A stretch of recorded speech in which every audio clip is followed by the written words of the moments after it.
Today I want to start into a series on what I've called preparing your kids for the real world. When I initially started putting this together, I was more thinking like later on in life, like preparing your kids as they get to be older teens. And then I just got to be thinking about the whole idea of parenthood and child training. And this morphed into a gargantuan study. I've got 37 pages of outline now. And just the table of contents is 2 full pages. So I got a lot to talk about over the next, hopefully I'll get it done in maybe the next 2 Sundays. No, I'm just kidding. Obviously not. It should be several Sundays, I would think. I sent this outline, as I'm going to be telling you a little later, but sent it to a friend of mine, and they said that the title of the series should be How to Teach Your Children Everything. So I try to leave like no stone uncovered, and of course there's probably a million things that could be added in here that to teach your kids, obviously, because you have to pretty much teach them everything, right? That's your job, to teach your kids everything they need to know to be adults, right? So you, parents, the ones of you who are parents, have a huge responsibility to train up your children in the way that they should go.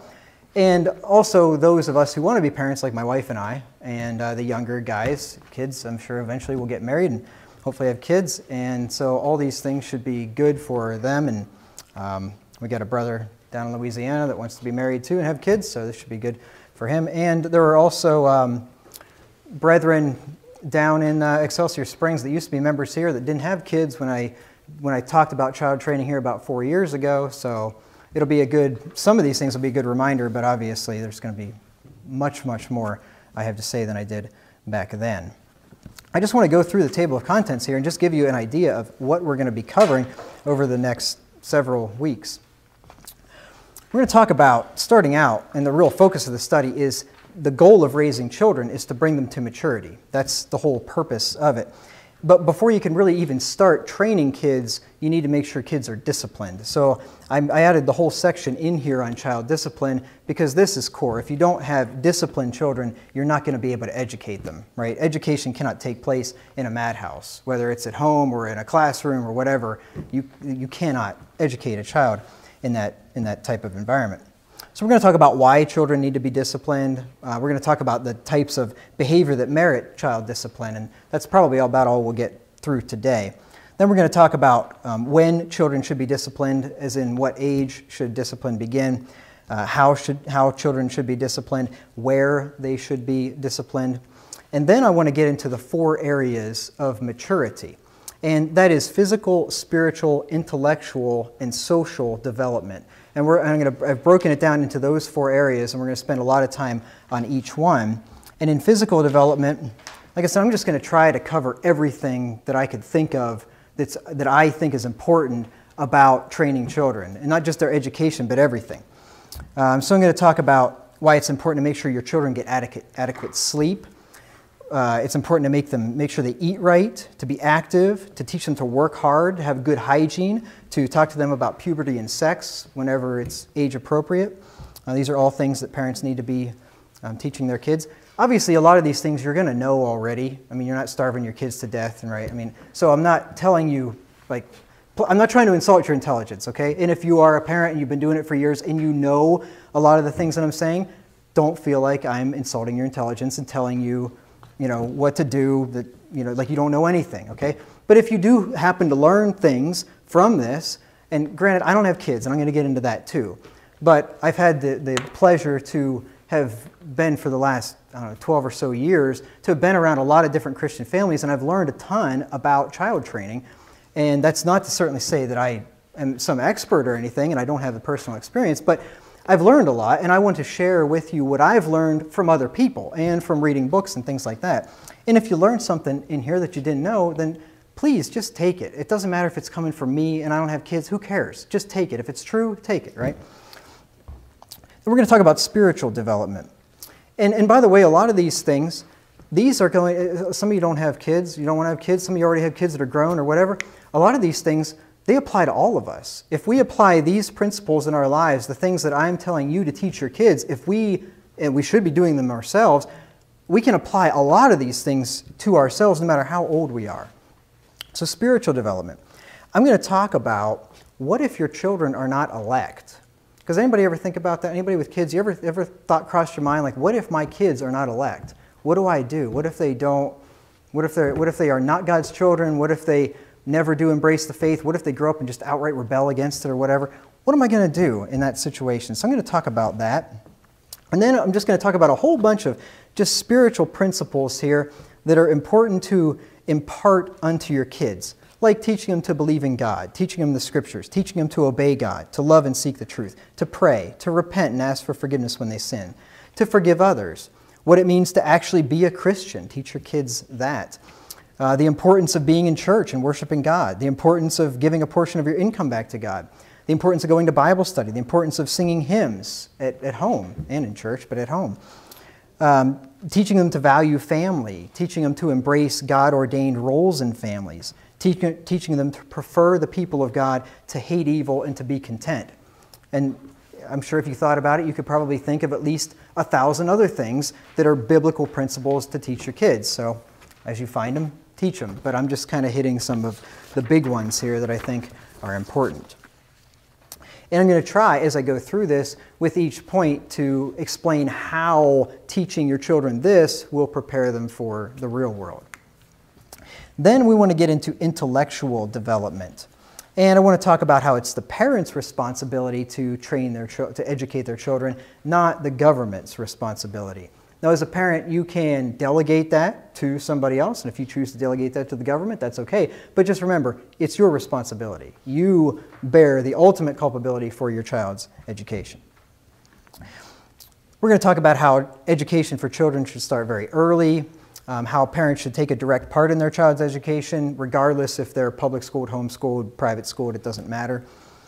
We're going to look at formal education. I'm going to talk quite a bit about homeschooling, and then I'm going to talk about government schooling, or public schooling as it's called, private schooling. And then I'm going to talk about one method of education and one particular teacher that you definitely want to stay away from. Do not educate your child with this device, and that is the television. We definitely don't want to go there.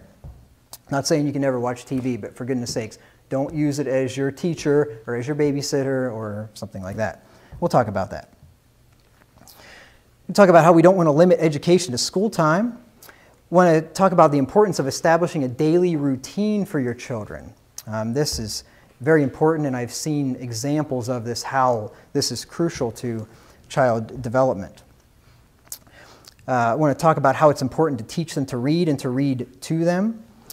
Teach them to value reading, learning, social interaction over antisocial behavior, and that is especially important in today's day and age. Like I said, all of us can learn some things here. There are people in this church, and you know who you are, that exhibit antisocial behavior. For instance, when we're all hanging out together and you're on your phone, you're paying attention to your phone instead of everybody else.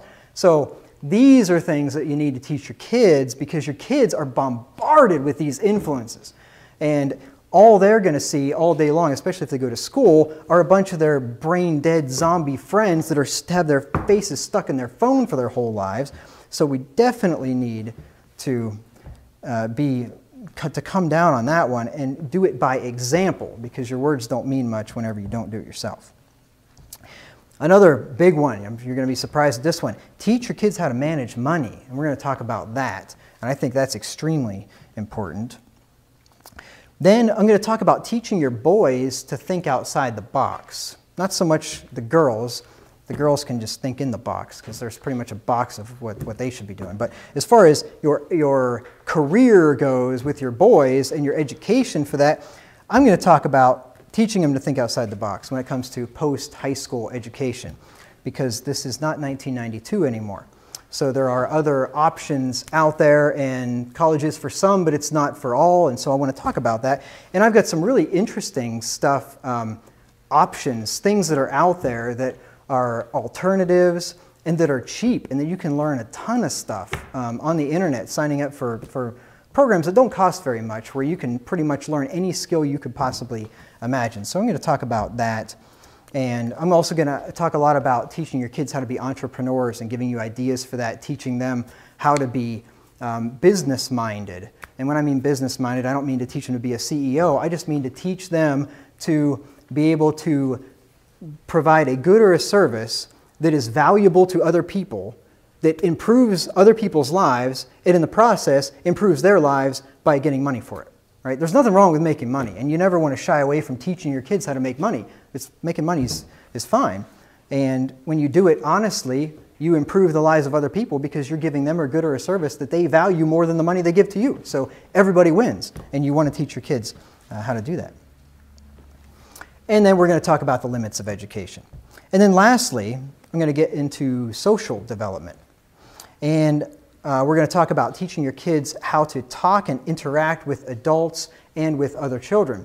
Because we live in the social media age, right? And people are more antisocial than ever. You ever talk to people? You ever talk to millennials, especially younger millennials? Do they know how to talk to? They don't know how to talk to people. They don't know how to hold a conversation. People have no social skills anymore. So you want to teach your kids those skills when they're young. Teach them to be respectful of authority, and not just parental authority, but authority of other adults as well. We're going to talk about that. Teaching them manners. That's another thing that's fallen by the wayside. I have a feeling that everything that I'm saying in this sermon, if this sermon was preached 100 years ago, I get nothing but amens. And actually, I probably wouldn't even get amens. I'd get boring, hello, this is what everybody does. This is what we've done for thousands of years. You're just preaching totally normal stuff to us. But if I preach today about some of these things, people are going to be like, whoa, you're taking it a step too far here, buddy. So anyway, we're going to talk about manners, talk about teaching kids to share and not be selfish, to clean up after themselves, and lastly, to volunteer. And anything else that I happen to think of between now and 10 weeks from now, whenever I'm done talking about all this stuff. So I may not even get through the introduction today. I don't know. It's taken a while. Okay, so like I said, I don't have kids, and I know that I don't have kids. And I'm kind of anticipating some objections, because the thing about you guys is you are human beings, right? And human beings are naturally going to think in certain ways. And when somebody that has not done something themselves is teaching you how to do it, your first thing that you might think is, who do you think you are teaching me something that you haven't done yourself, right? So I kind of anticipated those objections. Now, maybe none of you have those objections, and that's great. But if you do, this is this is why I've done what I've done. So what I did is I put this whole outline together, and I finished the entire thing before I started, and then before I started preaching it, that is. And I sent this outline to two of my pastor friends who have already grown children. They've done an excellent job training up their kids. Their kids are all Christian church members. Some of their kids have kids of their own. And these men are good fathers. There's no doubt about it. By anybody's metric, these guys are good fathers. And then I also sent it to two Christian friends of mine, and who I have learned a lot from over the years. And I just wanted to get pastor's perspective and then other people's perspective. And I sent them the outline. And I said, just let me know, just read through this whole outline and see if there's anything here you object to. Do you think I'm wrong on anything? Especially the stuff that I don't have a verse for. Because if I got a verse for it, right, I don't care what anybody thinks about it. If I get a verse for it, it's true, right? But if I don't have a verse for it, if these are just observations and things, do you have any issues with it? Do you see anything you disagree with? And it came back and they didn't have any issues with it. And as a matter of fact, they gave me a lot of good stuff. So some of the stuff in this outline, quite a few points, are their words, pretty much verbatim, that I just put into this outline. Additional things that they brought up that I didn't think about. So I did this just so you know, when you hear this from me, you're not just hearing thoughts from a guy that doesn't have kids. You're at least hearing thoughts that people that do have kids, that either have them now or have already raised them and done a good job, and they say, this is good stuff, okay? They put their stamp of approval on it. Not that I need that, and I rarely ever do that in a sermon, but on this particular thing, I thought it would be good since I don't have kids. I don't want you just dismissing everything I say to just, he doesn't know, wait till he has kids, he'll find out, right? That's what I was anticipating. And furthermore, theory can be put into practice and should be put into practice. I have a friend, and I'll just name him because he did a good job, Eric Broyles in the Cincinnati church. Before he ever had kids, he preached a sermon called Fatherhood and Child Discipline. He had no children yet. And he talked about specifically the discipline act of parenting. And he did a fantastic job. It may still be on the Cincinnati church website. You could probably listen to it. And it was excellent.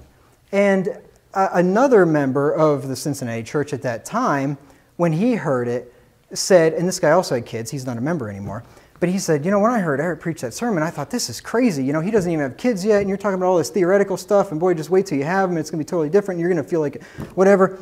And guess what? The guy that had the dumb objections didn't have control of his kids whatsoever, and the guy that preached a sermon that didn't even have kids put into practice every single thing down to the last jot and tittle what he said, and did a really good job. So theory can be put into practice. And I know I'm going a long time without giving you a verse. We'll get to the verses. So then, I've had this experience with family members, right? So I will offer my unsolicited advice to like people that are really close to me, like my brother. Generally, I don't offer unsolicited advice, but certain people, I go ahead and just overstep my boundaries and think, you know, I got to say something. And I talk to my brother about certain things. And of course, the objection comes back, you don't have kids, you just wait. You wait till you have kids and you'll see what it's really like. You'll see. And I'm thinking, okay, so you're telling me that as soon as you have kids, all the theory, and especially all the biblical verses, just all of a sudden reverse, and none of them are true anymore, and none of this stuff works, right? That's apparently what he's saying. So I thought, well, maybe he's right. So I called up Eric. And I said, Eric, you remember when you preached that sermon on fatherhood and child discipline before you had kids? Yep. I said, did you find that after you had children, it was just like, whoa, I just had no idea what it was going to be like. All of this theory that I talked about, none of it, practically it doesn't work. You just can't do this kind of stuff. And I found out what it's really like to have kids. He said, no. I found out, he said he found out that it was harder, it was more difficult to do than he thought. But the principles that the scriptures lay down to train your children with, if you apply them, they work, and you can. It's just hard. It takes effort. But he said no. He did not find that anything that he taught in that sermon was just not true once you actually got into the real world. He didn't find that at all. So that gave me some comfort. I thought, okay, so I can read the scripture and know how the children ought to be trained without actually having them myself. Now, like I said, I totally understand it's difficult, and I'm sure it'll be much harder than I think it will be.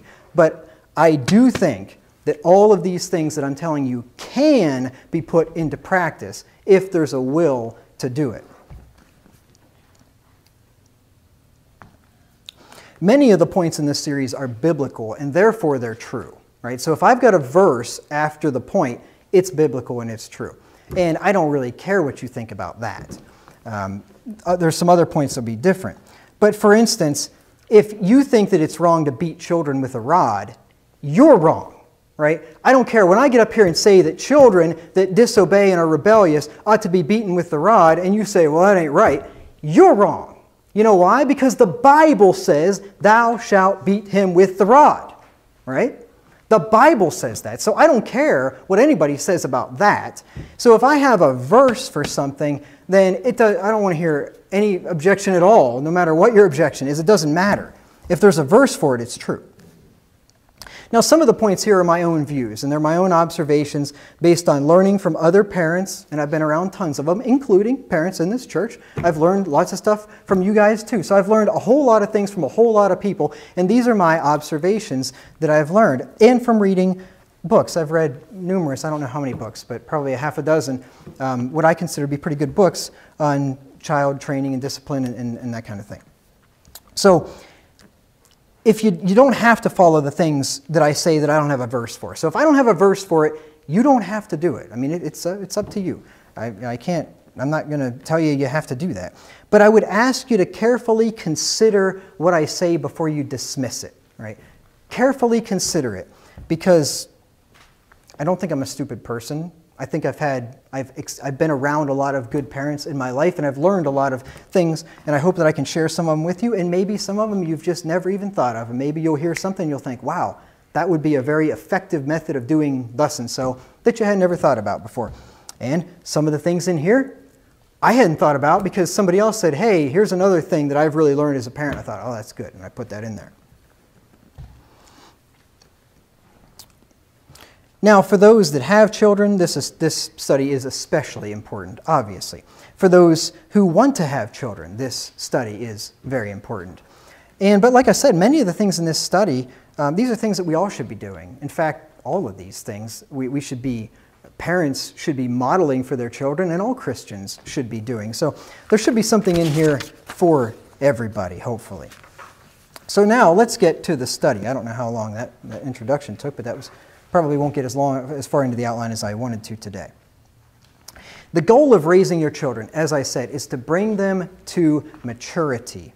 And Jesus Christ is the standard of maturity. So the goal of parenting should be to train up your children to make them act as much like Jesus Christ as they can.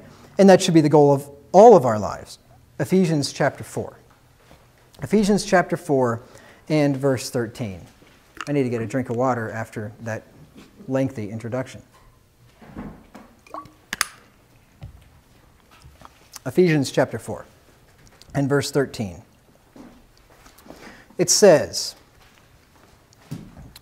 this is speaking of why God gave pastors and teachers to the church. Verse 12, for the perfecting of the saints, for the work of the ministry, for the edifying of the body of Christ, till we all come in the unity of the faith and of the knowledge of the Son of God, unto a perfect man, unto the measure of the stature of the fullness of Christ.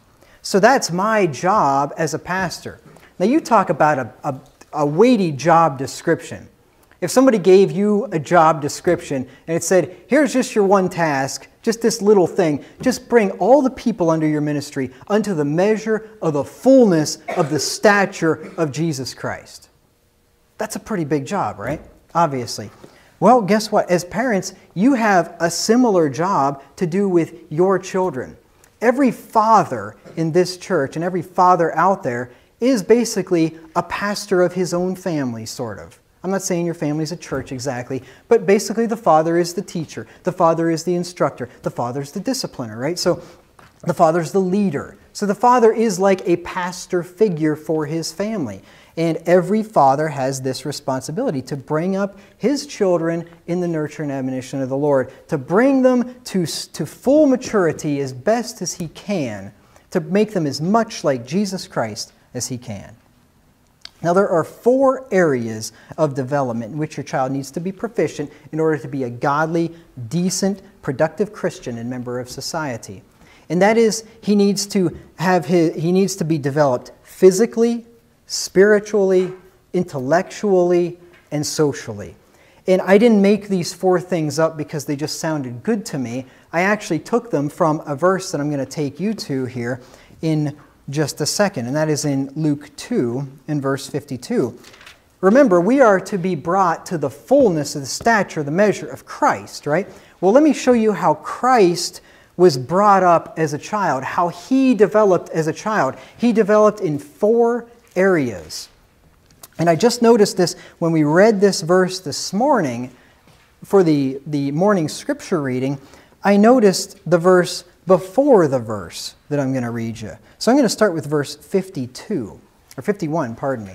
Because remember I said that I added in the section about child discipline because it's necessary to have disciplined children before you can educate them, right? Look at what verse 51 says. This is speaking of Jesus Christ, and he went down with them, that is with his parents, and came to Nazareth, and was subject unto them. And his mother kept all these sayings in her heart. Notice it doesn't say that Mary and Joseph were subject unto Jesus, like a lot of parents are subject to their kids these days. Has anybody ever seen any parents that are subject to their kids? That their kids run the show? Anybody ever seen that? I'm sure you have. I'm sure you got friends. I'm sure you've been to the grocery store a few times, right? And you see children, it's like their parents are some stupid cow with a big ring in their nose, and the kids got a hold of the ring and just leading those parents wherever they want. Buy this for me, buy that for me, throw a fit, I'll do whatever you say just to make the peace, right? Most parents are subject to their children. That should not be the case. You should be manipulating your children. Your children should not be manipulating you. And I don't know why it is that little wee kids that couldn't fight their way out of a wet paper bag can somehow just walk all over their full-size grown-up parents. I just don't get that. I don't get that at all. That's crazy to me. So let's read verse 52 now. Here are the 4 areas that Jesus grew in because he was subject unto his parents. And Jesus increased in wisdom that's intellectually, in stature, that's physically, in favor with God, that's spiritually, and in favor with man, that's socially. You see, Jesus grew in all 4 areas. He didn't just increase in spiritual capacity. He did have an excellent understanding at that age, but he increased in all 4 of those areas. He could go into that temple, and not only did he have a superior knowledge of the Scriptures, which was excellent, but he also could converse. As a 12-year-old boy, he could converse with the doctors of the law. He knew how to talk to adults, right? He wasn't stuck all day long with other 12-year-olds retarding his growth, right? He was around adults, obviously, and he could talk with adults. That's an important thing to teach your children, but we'll get into all that stuff later. So parents must guide and teach their children to grow in these 4 areas.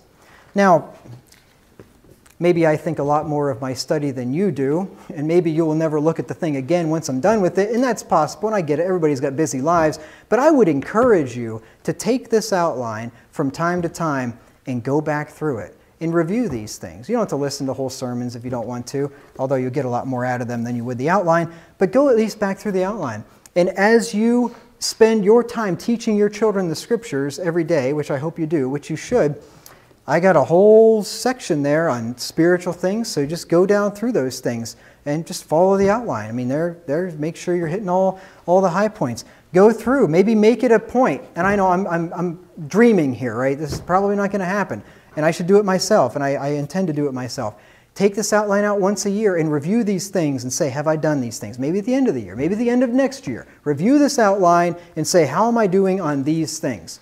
And I've got things in here basically from when your children are wee little babies until the whole time when they're out of the house. I mean, I've got all kinds of stuff in here.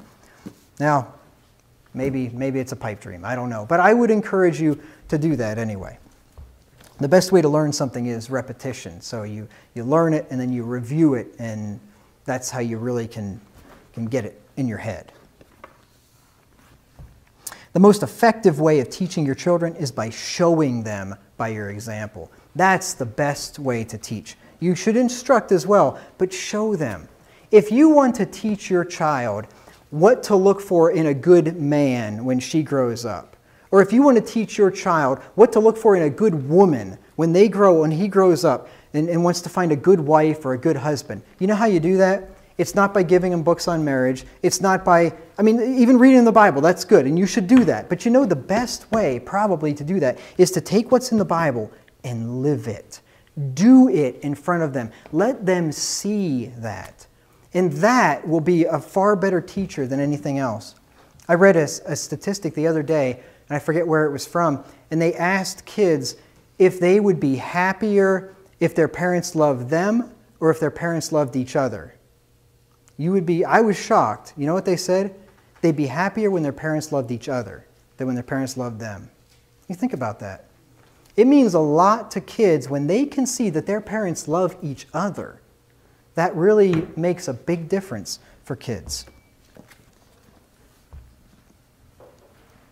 So I want to consider each of these areas in detail, but before we do, we got to get into the child discipline area. Because if your child's not properly disciplined, then teaching and instruction will become difficult, and his physical, spiritual, intellectual, and social development will be hindered.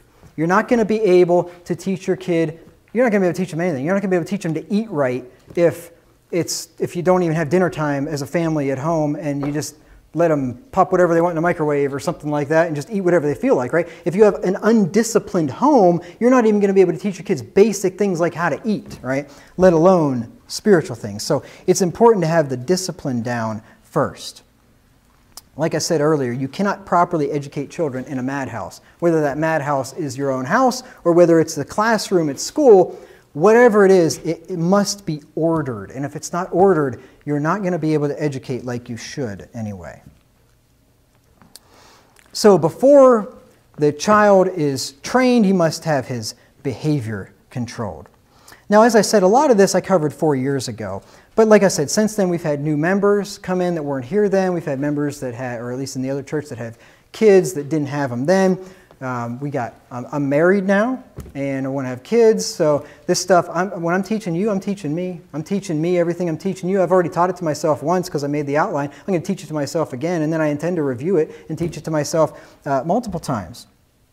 So that's why I'm going through this section here. I basically took the old section from the study that I did on, I think it was called Child Discipline, Training, and Education. I think that's what the series was called.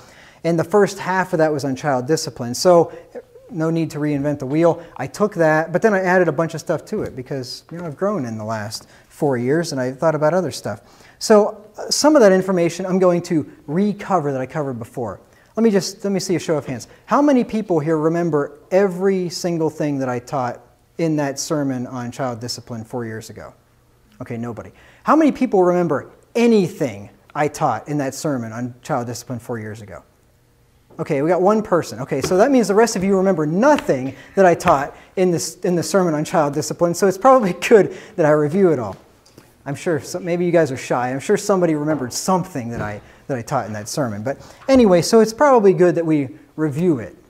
And I have a feeling when we start reviewing, maybe it'll bring things to your mind. Oh, yeah, I remember when he said that before. So that was kind of meant as a joke, by the way. Didn't get any laughs, but it was kind of meant as a joke anyway. Okay, so let's first of all look at why children must be disciplined. So I'm going to kind of look at it with all the W's, the who, what, why, when, where, and how, and so on. So why must children be disciplined? Because some people out there don't think that they need to be disciplined. I mean, there's a big movement out there in this modern parenting movement that you just let your child's natural character develop as it will, and he will turn into this wonderful little autonomous human being. He'll just be just a wonderful person, and whatever his natural inclinations are will just come out and flourish, and he'll just be such a wonderful little guy and grow up into a wonderful person. Yeah, good luck.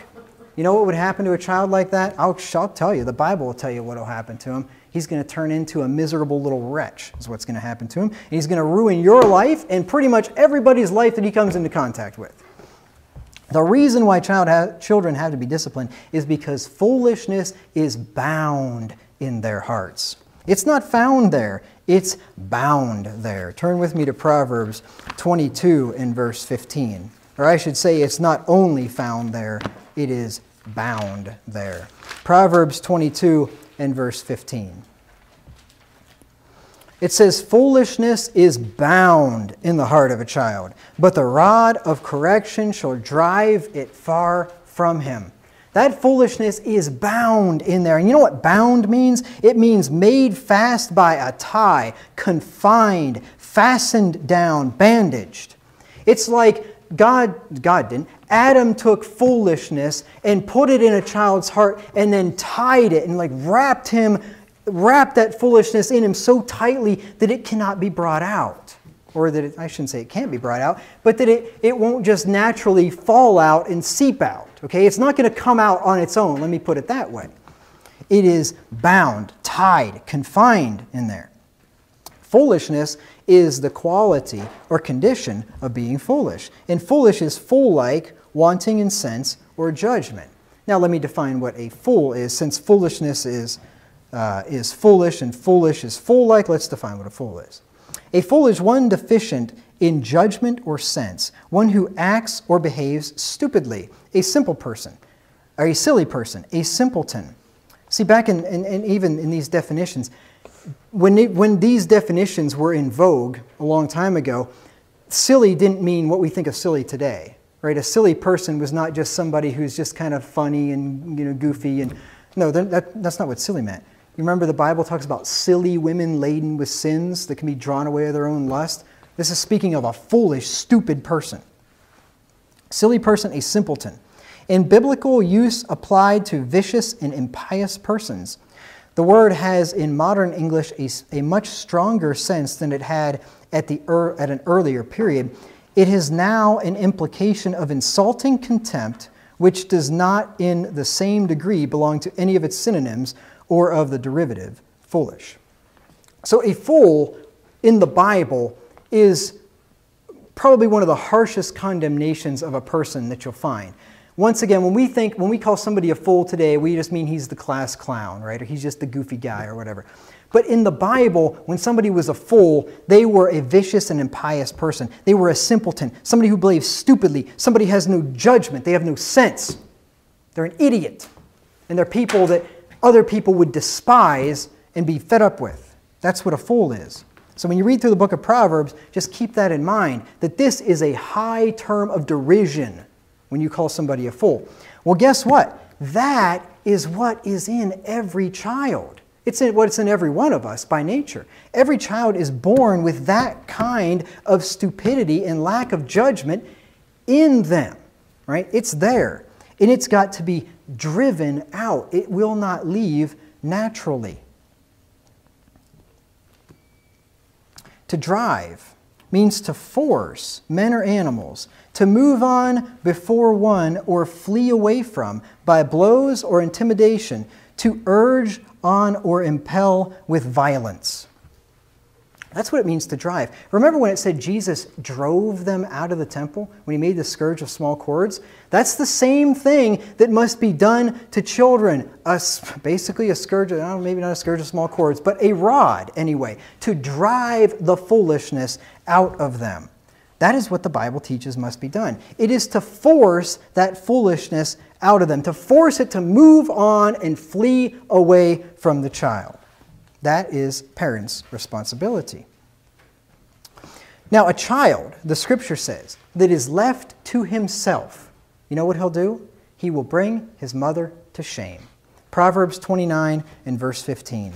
If you decide that, and I know you won't, I know you guys, all you parents here have enough sense, you got good sense, you've been under biblical teaching for a long time, and you understand these things. I know that you wouldn't do these things, but there are plenty of parents out there. You got to see J.P. Sears, one of his latest videos on modern parenting. It's funny but sad at the same time. I mean, it's making a mockery of the modern parent, and it's funny, but at the same time, the reason why it's funny is because these things actually happen. These are what parents are actually like today, a lot of them, and it's utterly absurd.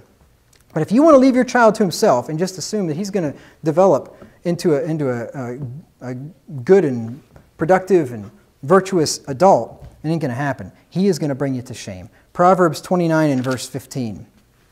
It says, the rod and reproof give wisdom, but a child left to himself bringeth his mother to shame. How many of you seen it? You ever been to the grocery store? You ever see, I love the grocery store example, it's probably the most obvious one. You ever see the mother with the kids, especially the little kids, and they're just running everywhere, they're screaming, they're making noise, they're grabbing stuff off the shelves, they're touching things, and the mother's just exasperated, and she's looking around, and she is embarrassed and ashamed. You know why? Because she's left her children to themselves. She has not driven the foolishness out of them. And you know what? She didn't do it at home. If you do it at home, your children are not going to act like heathens in the grocery store. Or maybe they'll try it once in the grocery store, and then when they get a good beating, when they get back to the car, or maybe in the store if nobody's looking, then that's going to end, right? No more bad behavior in the grocery store. But the problem is inconsistency. The problem is when kids don't always get the spanking whenever they deserve one, then they'll just try it. They'll push you as far as they can go. I'm going to talk about inconsistency later on. Now the goal is to train them up in the way that they should go, with the hopes that when you do and when they are old, they will not depart from it. Look at Proverbs 22 and verse 6. There's a promise here, or I guess maybe not a promise, but there is an axiom here from God, from Solomon, from things that he recognized to be universally true, or generally true among all men. That's what a proverb is. It is an observation that generally holds true. And Solomon saw this in his years. The wisest man that ever lived, save the Lord Jesus Christ, he saw that when parents train up their children in the way that they should go, their kids may go a little wild for a while, but they will come back to it. That's what Solomon noticed. And it's true. It is true. It says in Proverbs 22:6, train up a child in the way he should go, and when he is old, he will not depart from it.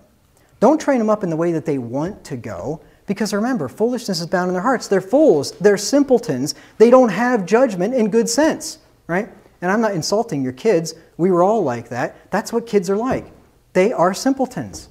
They're beautiful and they're fun and they're wonderful, but they are simpletons, right? And you have to drive that out of them, and then you have to educate them and teach them the right way. But it says there, train up a child in the way he should go, and when he is old, he will not depart from it. The promise is when he's old. So there might be a period of time there where he'll do the prodigal son thing. Hopefully not, but that could happen. But when he is old, he will come back to it. Page 4 of 37, we're moving right along. It's a general rule that parents who train their children in the way that they should go will see them grow up to be good, wise, and well-behaved adults. It's a general rule. If you do it the way that you should, and the way that you should is the way that this Bible tells you to, and if you do it that way, it's a general rule that your kids are going to turn out well. Good, wise, well-behaved adults. Now, there will be occasionally good parents who did a good job training up their children who will see them grow up to be fools, right? That does happen. God's own children, you know, the children of Israel were God's own children, right? Some of them turned out to be fools. So it does happen. Sometimes you just have foolish children, and you've done everything you can do. I mean, the people back, remember the Israelites back in Deuteronomy? And they had a son that was a drunkard and a glutton, and they brought him to the elders of the city, and the instruction was that they've trained him up right. They've disciplined him, they've chastised him. They had done what they should, and he was still a fool. And then they took him outside the gates and stoned him. That's what happened in the Old Testament. So in the Old Testament, if they were keeping the Old Testament, you didn't really have to worry about misbehaved kids. Because when you've done what you should and they still want to be stubborn fools, drunkards and whatnot, they die. That takes care of disobedient children, I guess. Now, in the Old Testament, can you imagine the weight that is on your shoulder as a parent that you better train those kids up the way that they should go? Because if you don't, they're going to be killed. He that does not obey his father and mother, it says in Proverbs, the ravens of the valley shall pick out his eyes, or something like that. There in Proverbs chapter 30. You know what that's saying? People, especially in the Old Testament, I totally kind of botched that verse, but it's in Proverbs 30 and verse 17. It says, the eye that mocketh at his father and despiseth to obey his mother, the ravens of the valley shall pick it out, and the young eagles shall eat it. The ravens of the valley are going to be eating this kid's eyes. Why do ravens eat people's eyes? Because they're dead, right? That's what ravens do, like vultures. In the Old Testament, if you mocked your father and your mother, you died. So in the Old Testament, it was really important that you train up your children in the way that they should go. Well, guess what? It's no less important now. Maybe we don't have laws that put kids to death that are rebellious and disobedient, but it is no less important now. It is no less serious now to train up our children in the way that they should go. God takes this matter very seriously, and so should we. Now, there will also occasionally be bad parents who do a terrible job training their children, who will see them grow up to be good people in spite of their poor upbringing, right? I'm sure we've all seen that before, and history is replete with that. People that grew up in horrible home situations, were abused, were totally neglected, were just told how stupid they were their whole lives, or were just have free reign, never had any oversight whatsoever, and they turned out well. But that is the exception to the rule, isn't it? That's not the norm. That's not what normally happens. It does happen by the grace of God. Who knows? Maybe it happened to some of us, some of you. Maybe that's your story, right? Not a good upbringing and turned out well, but remember, by the grace of God. You can't take credit for it. By the grace of God. Therefore, parents with either good or bad kids should not automatically take the credit or the blame for it until they've carefully considered whether or not they trained and disciplined their children according to the Scriptures. So if your kids turn out well, don't necessarily just pat yourself on the back and say, I am a great parent. Examine the scriptures, examine the history with your kids and say, did I do what I should have done? And if you did, then yes. Good parent, good job, good result. Solomon's proverb held true. If your kids turn out lousy, don't just necessarily automatically assume that I did a terrible job as a parent. Look, same thing, look back through. Did I train them up in the way that I should go? And be honest with yourself. Everybody loves to self-deceive themselves and look back and say, what a wonderful job I did. Be honest with yourself. God forbid if your kids go AWire and if they go off and turn into the prodigal son and never come back, give yourself an honest assessment. If you train them up in the way that they should go, you got nothing to worry about. You can at least lay your head down at night and you can realize that I did what I should have done, and you know what? I leave them in God's hands. But for goodness sakes, you don't ever want to have your kids turn out terrible and then look back afterwards and say, man, I didn't do hardly any of this stuff that the Bible tells me I'm supposed to do. I totally blew it. And now you got to watch your kid be a fool for the rest of your life when you didn't do what you should have done. So that's why I'm doing this sermon now, because, you know, even you guys, I mean, your kids, your older ones are turning out great, and you got lots of times with the younger ones, and I just don't want to see anything bad happen to anybody. So I want to give you the best teaching that I can, and of course, I want to, hopefully, Lord willing, apply it in my own life as well. Let me just see what the time is here. I don't know how long I've been up here yapping. Okay, I got a little more time. Only been 46 minutes. Let's do another section. So, getting back to this thing, why is foolishness in their heart then? So why are children, I mean, they're so beautiful. You see a little newborn baby. Well, the newborns aren't quite so beautiful, but once they come home from the hospital and get cleaned up a little bit, and they're a few days old, they're really cute, right? I've never seen one coming right out of the womb, but I've been told they're pretty gnarly looking. So, but anyway, once they come home, when they're a week old, they're really cute, right? They're really sweet. But in that little ball of sweetness, there is foolishness bound in that little heart. And if you don't believe me, just ask Andrea. She's got a little baby in her womb right now, and the thing is already kicking her. You know, I mean, they can't even get out of the womb yet before they're causing their parents trouble. So anyway, it's the problem is that the foolishness is bound in their hearts from their sinful nature that they inherit from Adam. Look at Ephesians 2 and verse 3. And we've been over all this information lots of times before, so I'm not going to dwell on it, but I am just going to give you the facts of why this foolishness is bound in their hearts. Ephesians 2 and verse 3. Among whom also we all had our conversation in times past, in the lusts of our flesh, fulfilling the desires of the flesh and of the mind, and were by nature the children of wrath, even as others. Just like dogs are born and they start walking around and barking, right? Children are born with foolishness in their heart and they start walking around acting stupidly, right? That's just what is inborn, innate in their nature of children. And that's just how it is. The reason is that they inherited Adam's sinful nature. Romans 5 and verse 12. Now this is nothing new to you people, but I'm sure that there are lots of people out there that would hear something like this and they've just been filled with modern psychobabble their whole lives, and this would be highly offensive to them and just unbelievable. Well, I just say, just open your eyes and just pay attention a little bit and just watch what kids do. If you don't restrain them, they're going to turn into little thieves and rebels and liars, and they're going to turn into terrible people because that's what they are by nature. That's what we all are by nature.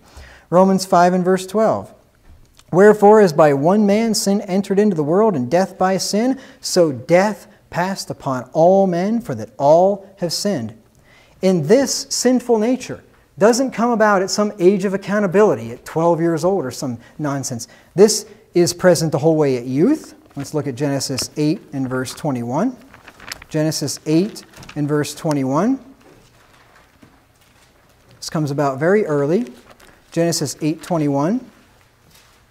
It says, And the Lord smelled a sweet savor. This is after the flood. And the Lord said in his heart, I will not again curse the ground any more for man's sake, for the imagination of man's heart is evil from his youth. Neither will I again smite any more every living thing as I have done. You see what God says? This is what God says.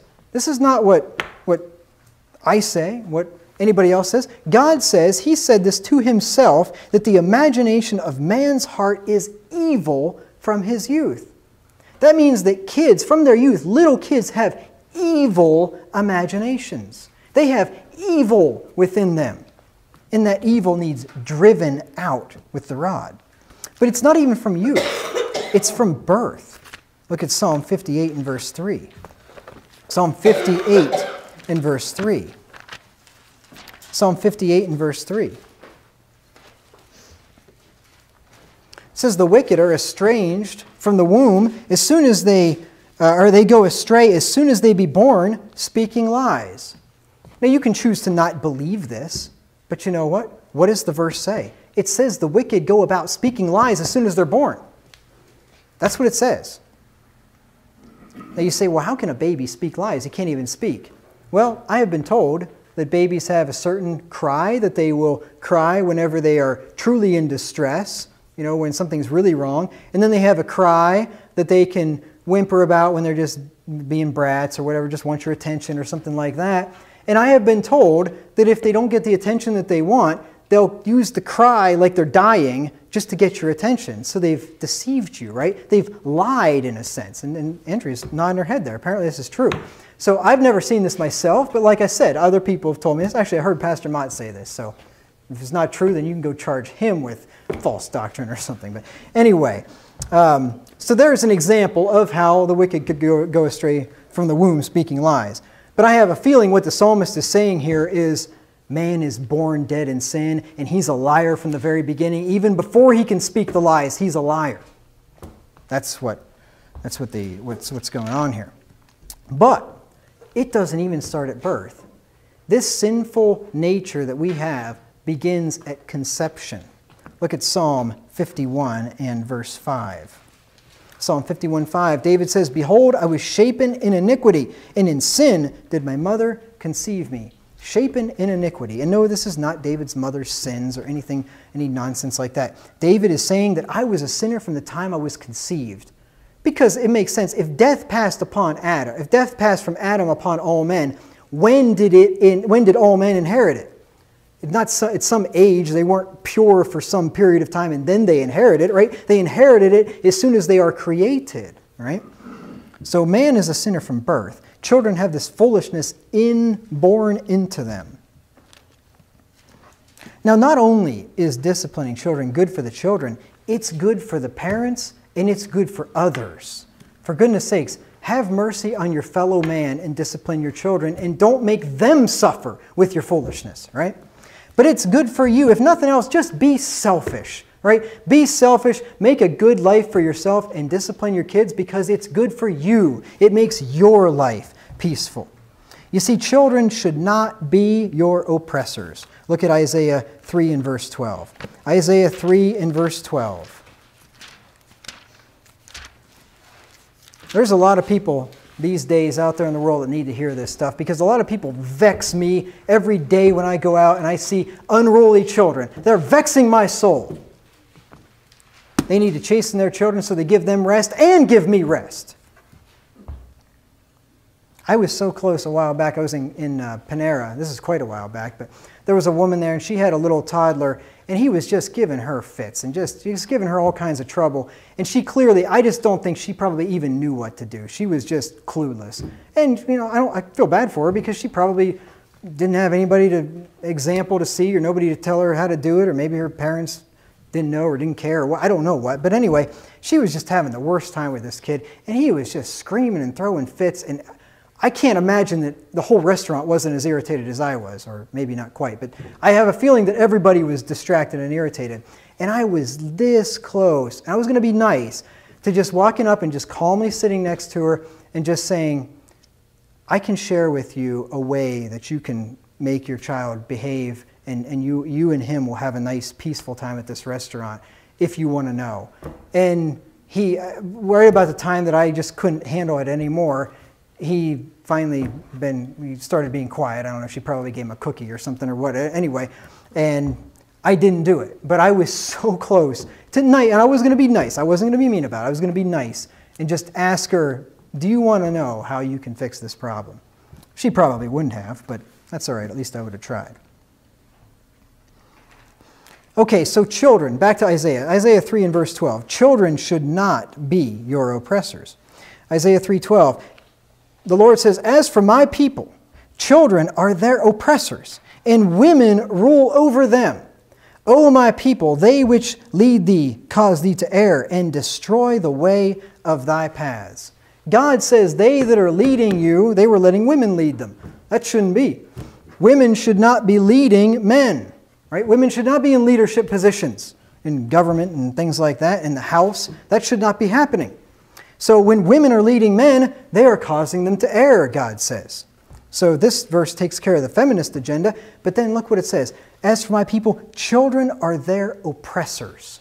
What's happened in our country? Women have been made to rule over men, right? We've had the women's movement, all the suffragettes and all that stuff going back to the early 1900s, and all of a sudden women have all these equal rights, so-called, and they're in leadership positions all over the place in this country, and guess what? They've caused us to err, and it's the men's fault because the men let it happen. They've caused us to err, and guess what? What else has happened? Children are our oppressors. This should not be. We are big people.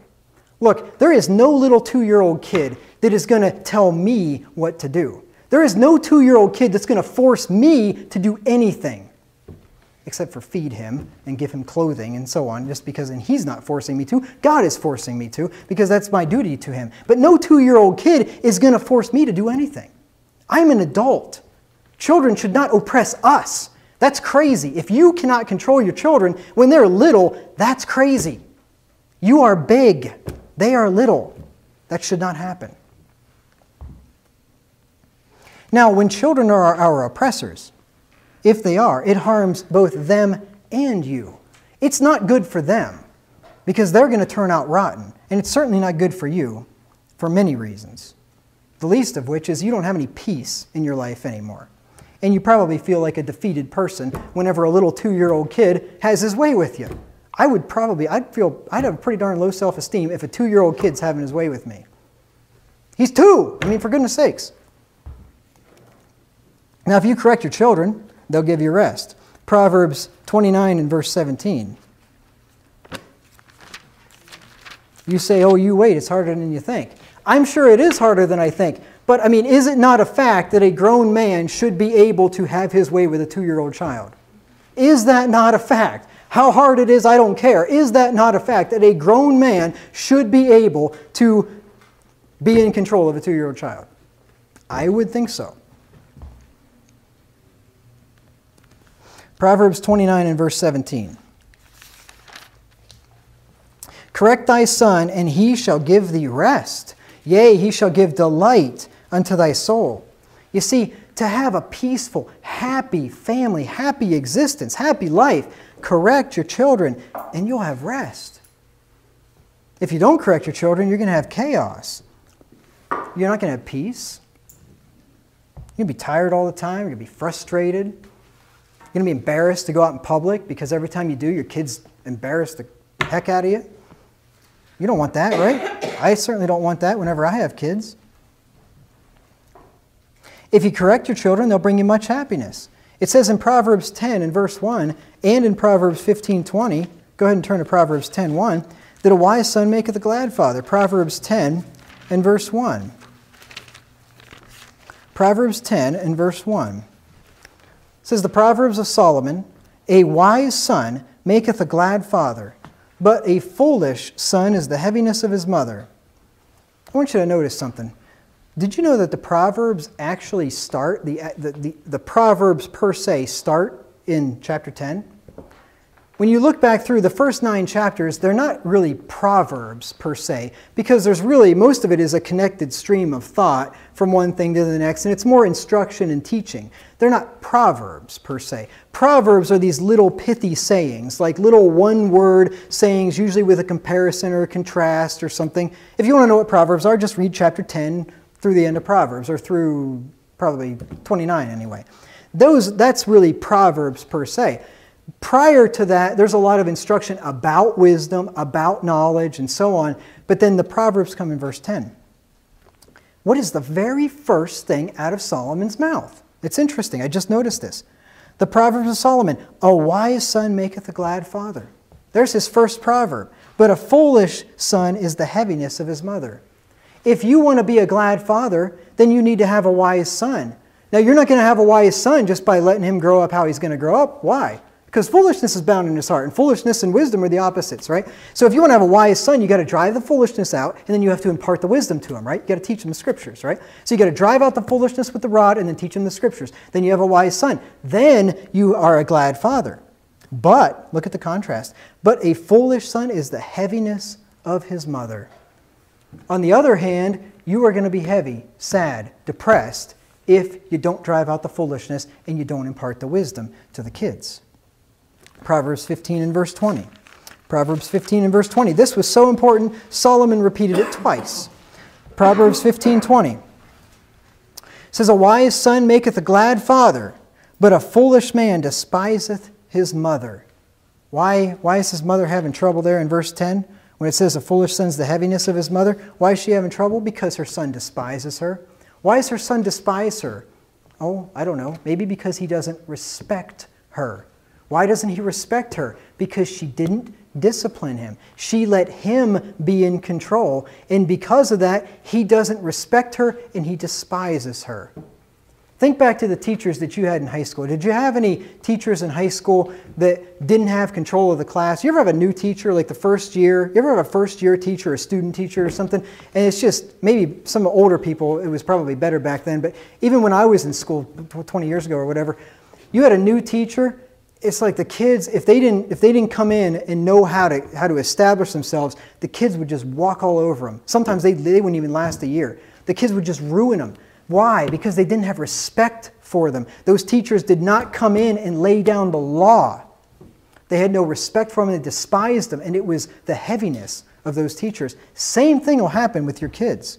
They will not respect you if you let them run the show. Turn to Proverbs 23 and verse 15. Proverbs 23 and verse 15. It says, my son, if thine heart be wise, my heart shall rejoice, even mine. I've imagined someday when I have kids, especially when they get to be older, in opening up these verses and telling them these things, reading them, my son, be wise. Please be wise. If you're wise, you're going to make my heart glad.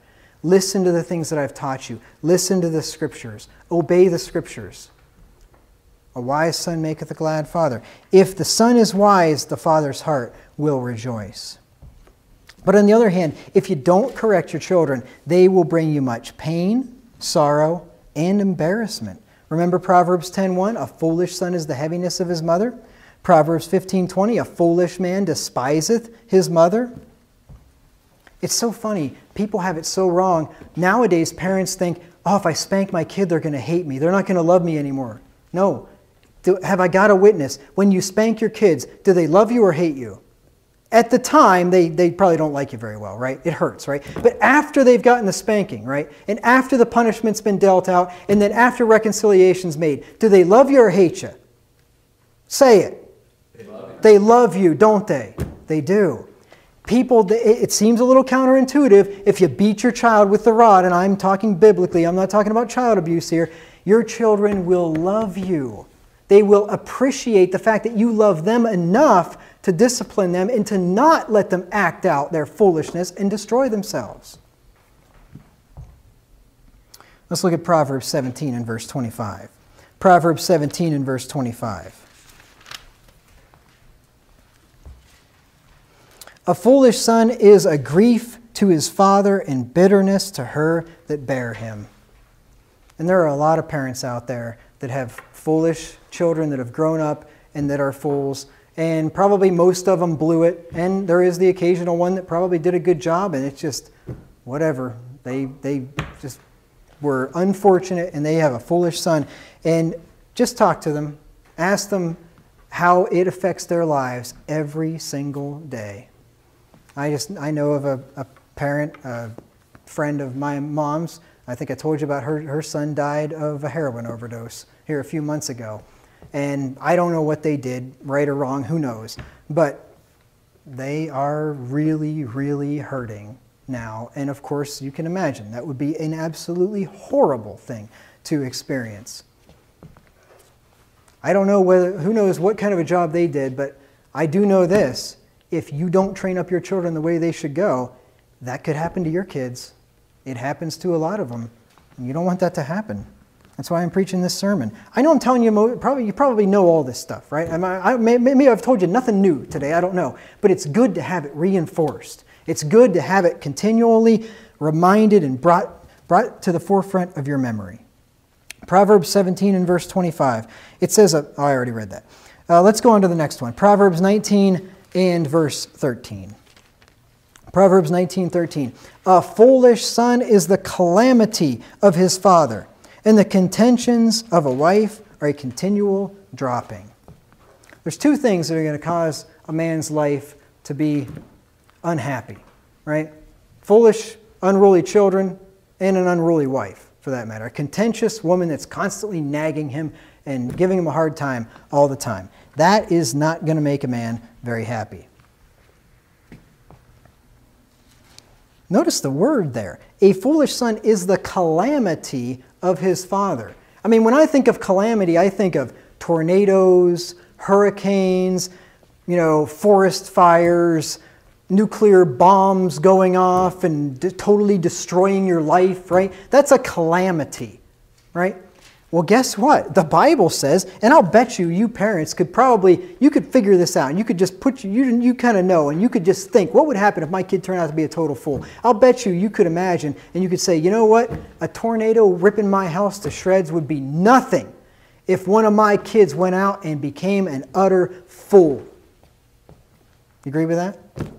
I would agree with that. Of course I would. I just said it. I mean, why? Of course I would agree with it.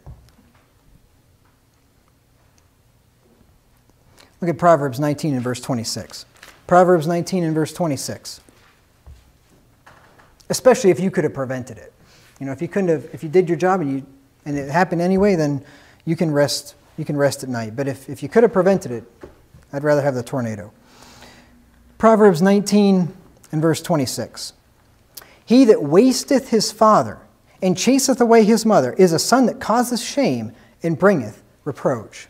To waste means to lay waste, devastate, ravage, or ruin. Why do you suppose he did that? Well, my guess is he was not ever restrained. His passions were never put in check. He was allowed to do whatever he wanted all the time, and he was just probably full of anger and rage and anxiety. That's what happens to kids when you don't discipline them. And then he just goes nuts, and he wastes his father, just destroys his father's life. We don't want to go there. I got one more for you. Proverbs 28 and verse 7 on this point. Proverbs 28 and verse 7. I actually had the verses printed out, these particular verses printed out, and I was just going to rifle through them, but there's too much good stuff in here just to read them and keep moving. Proverbs 28 and verse 7. It says, Whoso keepeth the law is a wise son, but he that is a companion of riotous men shameth his father. This is one of the things, one of the reasons why you want to discipline your children. I don't think I'm even going to get to that point. I was going to get to it where things that merit discipline, corporal discipline, one of them is hanging out with friends that are fools. And this is the verse. This may be the verse that I used, or it may not be. I don't remember. But it says there that he that is a companion of riotous men shameth his father. You don't want to let your kids hang out with fools. I just learned something the other day, and I don't know, I'd have to get the book and read it before I could recommend it. I was listening to a podcast, and the guy that wrote this book was, and I don't remember the title of it, he was saying that the whole idea of adolescence is manufactured. That this idea of this period between puberty and 18 or 20 years old when you become an adult is just a manufactured thing, that he would maintain that they're adults when they go through puberty. I don't agree with that. I don't agree with that entirely. I mean, there is big changes that happen between puberty and 18 or 20 years old. So I would not say that every child is an adult or something like that. But I do agree with his premise that we ought to treat kids as much like adults as we can once they go through puberty. And as much as they're ready for, give them the responsibility that you can give them. Don't, if they're not mature enough, then don't give them the responsibility, of course, but give them as much as you can. Don't try to hold them back. And he made a point that I hadn't thought about. He says that in times past, kids, they might have gone to school till what, the 8th grade? My grandparents went to school till the 8th grade, basically around puberty. And back then people had puberty way earlier nowadays than they did back then. But basically up until about that time, and they learned all the stuff that they really needed to be an educated person, reading, writing, arithmetic, those kind of things. And then they went out into the fields with their dad, farming, or they went out with their dad who was an artisan, or they were an apprentice to probably their father or somebody else, and they learned a trade, and they were around adults, and they were working. When they were teenagers, they were working real jobs, learning real things, right? There was none of this nonsense of going to school till you're 18 and then going to college till you're 22 and then getting a real job. I mean, nobody's ever done that in history. That's crazy. But anyway, he said that during that period of adolescence, from, say, puberty, we'll just say 12 to 18 or so, to when you start to mature more, during that period, you are way more susceptible to be corrupted by friends. You don't have the wisdom yet, right? You're still very foolish in a lot of ways. But when you take kids like that and you put them with adults and they were working and they were among other adults, they were learning to be mature. They were learning what the real world is as they grew up. Now, look at what we do. We put kids together, not with adults, with other morons their same age. They're surrounded by idiots all day long that are idiots just like they are. You're laughing. You probably know it's true, right? They're surrounded by idiots just like themselves. And what do they learn? What the other idiots do, right? And then their idiocy just compounds. And hey, I'll teach you a little bit of my idiocy, and then you can show me some of your idiocy, and we'll become greater idiots. And you wonder why they graduate from high school, and they're completely worthless. They weren't taught anything, and they were among idiots their whole lives. What do you expect a kid that doesn't have his rational faculties fully developed yet and surround him by idiots for 6 or 8 years? What do you expect him to be but an idiot? Think about it. I hadn't really thought about that. I would say probably the worst thing that we can do to young people is to send them to school to be around kids their own age for their whole period of adolescence. It's crazy. And if you don't believe me, look around. For goodness sakes, the evidence, it's there. It's everywhere. Do we have mature kids graduating high school that are adults ready to go out there into the world? The average kid? No way. They are completely clueless. They don't have any idea what it's like to be in the real world. They don't know where money comes from. They don't know how to work hard. They don't have a work ethic. And it's not just 18-year-old kids. It's kids in their 20s. It's kids in their 30s. And I call them kids because they are. I'm not going to call an idiot like that an adult. They're kids.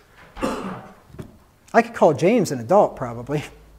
But I'll tell you what, kids that are 20-some years old that are out there in the world today, I'll call them kids because they're kids. Some of them anyway. Did I read Proverbs? I did read Proverbs 28:7.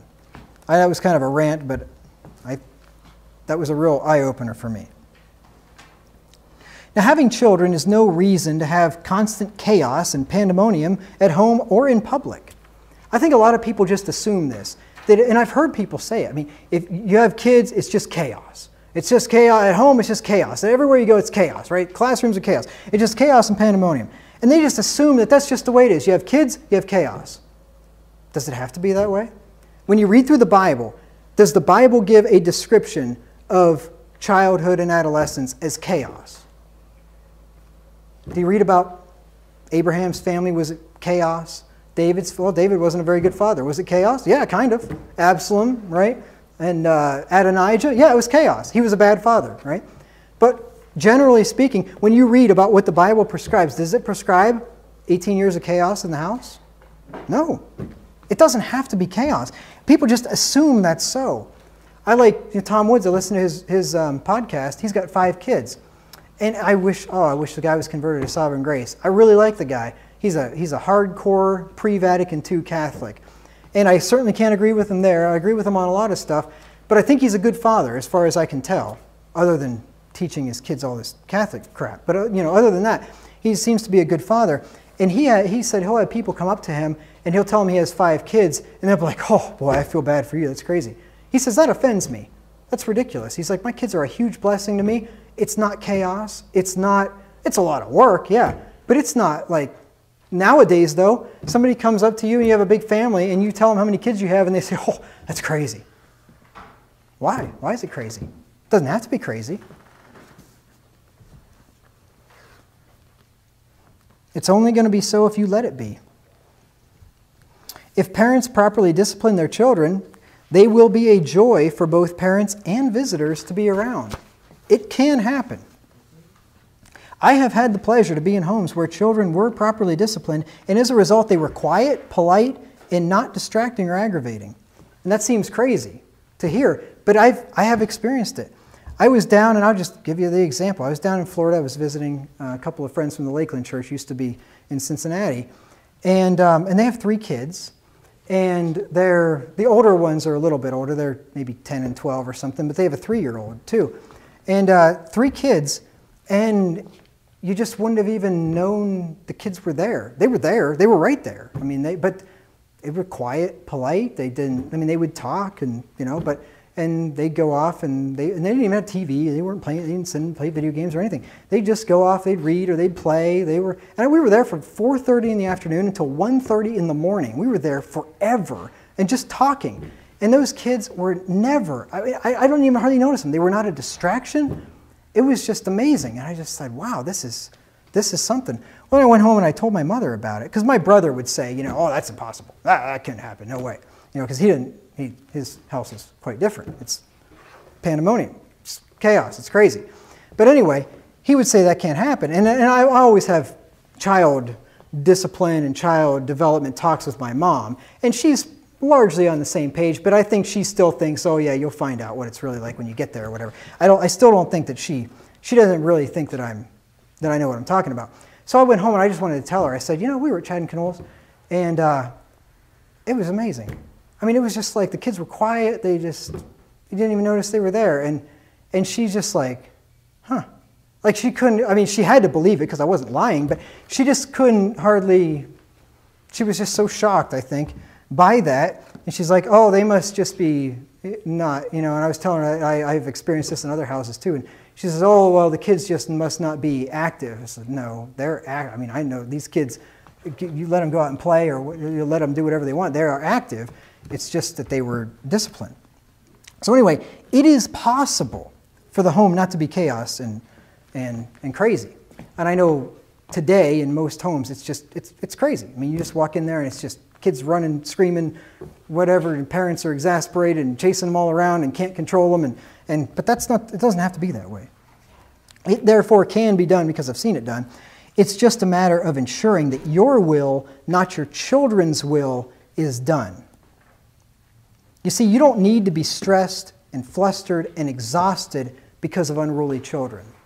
Now, you may be stressed and exhausted just because of children, because they're a lot of work, right? And the littler they are, the more the work they are. And they always got to change their diapers, and you got to feed them, and they're crying. You don't know why they're crying or whatever. And you got all this stuff, and you got to clean up their messes, and they're pooping and puking all over the place and making messes, whatever. I mean, I'm sure it's exhausting, right? But one thing you don't have to be exhausted and aspirated about is unruly children.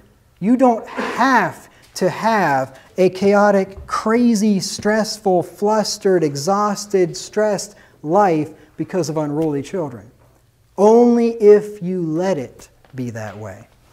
And I intended to get through a lot more today, but I'm not going to. I'm sure it's been well over an hour. Yeah, hour and 18. So I will stop for there, and we'll pick it up next Sunday, Lord willing, and we're going to talk about what types of behavior merit discipline. And then we're going to talk about how discipline is to be done.